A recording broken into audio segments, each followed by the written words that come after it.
বিয়ের ৭ বছর পর আমার প্রাক্তন প্রেমিকের সাথে হঠাৎ দেখা। আমি এশা, মধ্যবিত্ত পরিবারের একমাত্র সন্তান।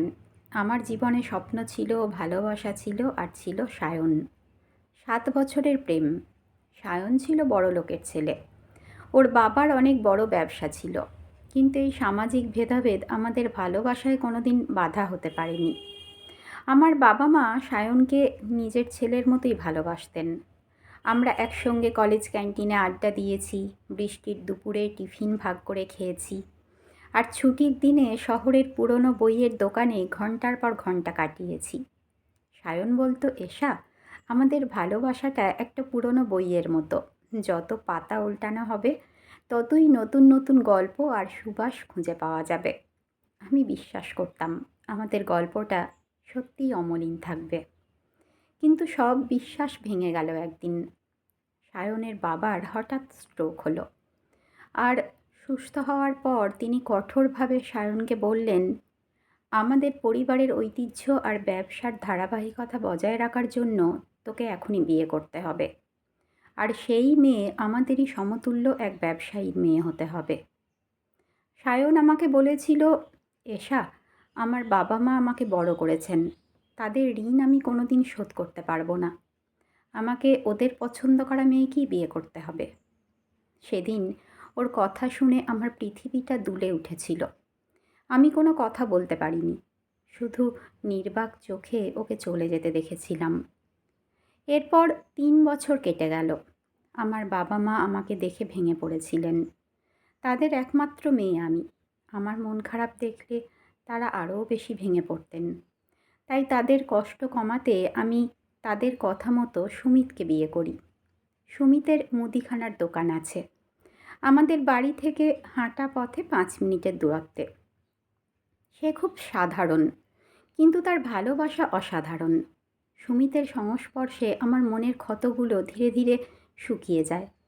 সে আমাকে শিখিয়েছিল, ভালোবাসা মানে শুধু স্বপ্ন দেখা নয়, ভালোবাসা মানে বাস্তবকে নিয়ে বেঁচে থাকা। এরপর আমাদের সংসারে আসে আমাদের মেয়ে তিথি।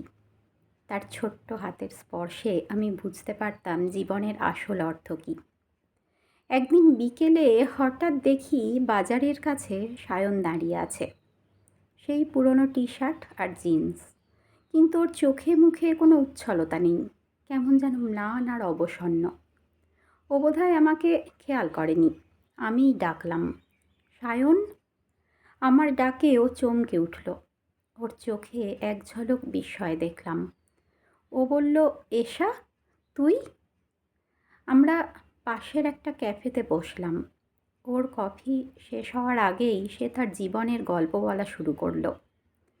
সায়নের বাবা মায়ের পছন্দ করা সেই মেয়ে, যে নাকি ওকে কোনোদিন ভালোই বাসেনি। তাদের মধ্যে কেবল আনুষ্ঠানিকতা ছিল, ভালোবাসা ছিল না। সায়নের স্ত্রী ওকে শুধু নিজের কাজে ব্যবহার করত। তাদের মধ্যে কোনোদিন নাকি মনের মিলও হয়নি। এরপর ডিভোর্স হয়, আর সায়নের স্ত্রী মোটা অঙ্কের খোরপোশ নিয়ে চলে যায়। সায়নের বাবাও বছরখানেক আগে মারা গেছেন।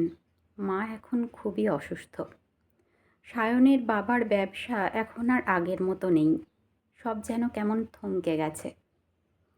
ওর কথা শুনতে শুনতে আমার মনটা কেমন যেন ভারী হয়ে আসছিল। আমার মনে পড়ছিল আমাদের পুরনো দিনের কথা। সেদিনের সেই ক্যাফেতে বসে থাকতে থাকতে আমি পুরনো দিনের কথা ভাবছিলাম। সায়ন আমার দিকে তাকিয়ে বলল, জানিস এশা, আমি কোনোদিন ওকে ভালোবাসতে পারিনি। আমাদের সম্পর্কটা একটা মিথ্যের ওপর দাঁড়িয়েছিল। আমি কোনোদিন তোকে ভুলতে পারিনি। ওর এই কথায় আমি কোনো প্রতিক্রিয়া দেখালাম না, কারণ আমি জানি ভালোবাসা কখনো ফিরে আসে না। তাছাড়া আমার জীবনে এখন সুমিত আর তিথি আছে, তাদের নিয়েই আমার পৃথিবী। সায়নের কথা শুনে আমার খারাপ লাগছিল, কিন্তু কিছু করার ছিল না। আমি বললাম, দেখ সায়ন, ভগবান যা করেন ভালোর জন্যই করেন। হয়তো এটাই আমাদের ভবিতব্য ছিল। আমাকে এখন বাড়ি যেতে হবে। আমি উঠে দাঁড়ালাম। সায়ন কেমন শূন্য দৃষ্টিতে তাকিয়ে রইল। আমি জানি ওর মনে অনেক কথা জমা ছিল, যাও বলতে পারল না। কিন্তু আমার আর শোনার প্রয়োজন ছিল না। আমার গন্তব্য আমাকে ডাকছিল, যেখানে আমার জন্য আমার মেয়ে আর স্বামী অপেক্ষা করছিল। আমি কোনোদিন পিছন ফিরে তাকাইনি, কারণ অতীতকে আঁকড়ে ধরে থাকার কোনো মানে হয় না।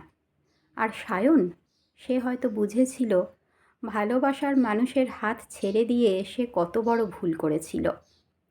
সেই ভুলের প্রায়শ্চিত্ত তাকে একাকিত্ব আর অনুতাপের মধ্যে দিয়ে আজীবন করে যেতে হবে। আর আমার জীবন, আমি আমার বর্তমানকে নিয়ে সুখী আর সম্পূর্ণ। আমার জীবনের গল্পে এখন আর কোনো অতৃপ্তি নেই।